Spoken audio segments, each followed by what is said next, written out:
When you first put together your website, there is so much going on that you often throw up everything you need, you load up your products, you test your cart, and then you move on to the next thing that needs to be done.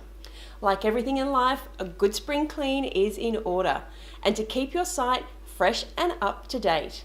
Hey there, I'm Selena Knight, the Retail Biz Strategist, and today let's talk about the 7 spring clean must-do reviews for your website.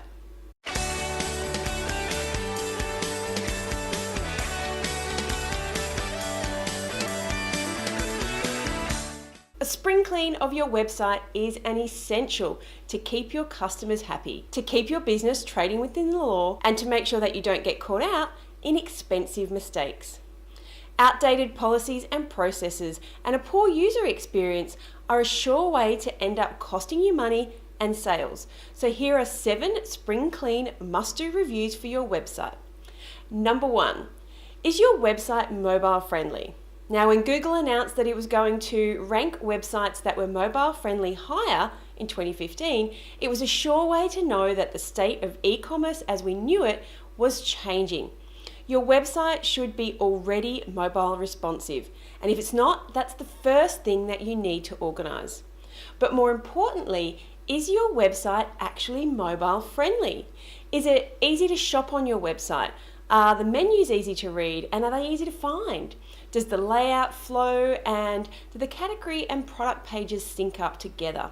Have you gone through your shopping cart on a mobile device?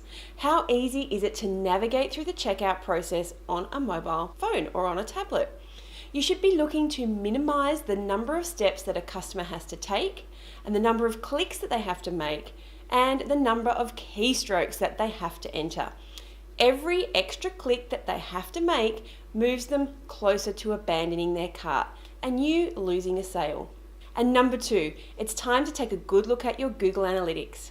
You should be reviewing your website traffic at least monthly.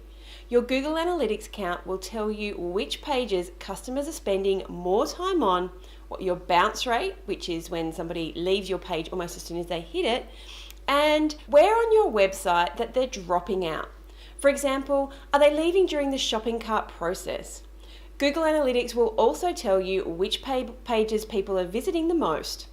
And you'll probably find that your shipping, FAQ, and about pages rank very highly. So number 3 is to spring clean your terms and conditions, your about page, and your shipping and returns policies. It's time to spring clean all those pages you set and forget.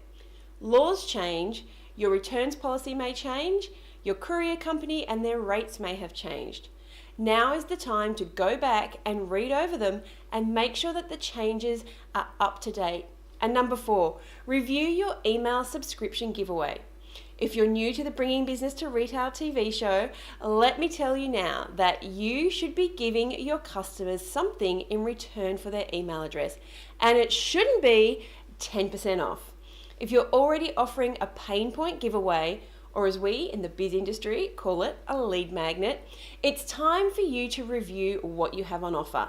Change it up and get some new subscribers onto your customer database with a new lead magnet.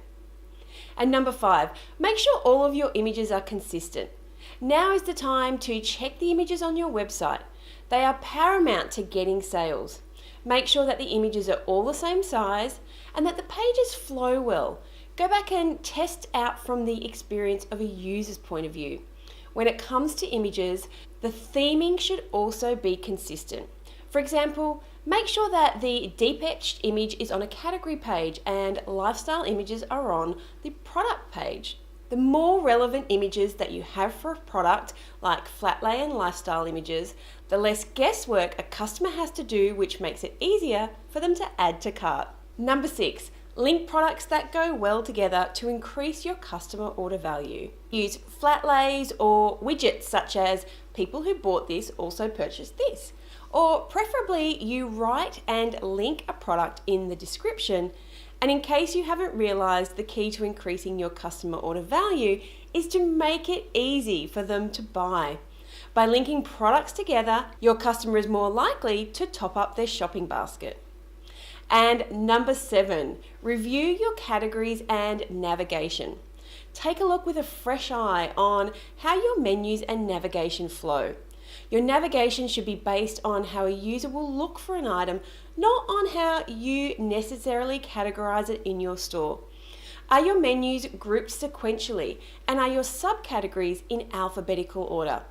Is there an easy way for a customer to go back a level or to return to your home page? Think of a random product and ask a friend to find it on your website without using the search button. This will give you an insight to how navigable your website actually is to a new customer. And if you want a completely unbiased opinion, use a testing service like Peak to give you a real-life customer experience report. Now, if you're listening to this on the go, I've put together a checklist for you over at selenaknight.com/retail38. And if you found this information useful, come and join the Bringing Business to Retail community. You'll be joining a bunch of retailers from all around the world chatting all things business. And best of all, it's free. For this week's download, plus a link into the Bringing Business to Retail community, head on over to selenaknight.com/retail38, or simply tap the link on your mobile device. Until next week, be profitable.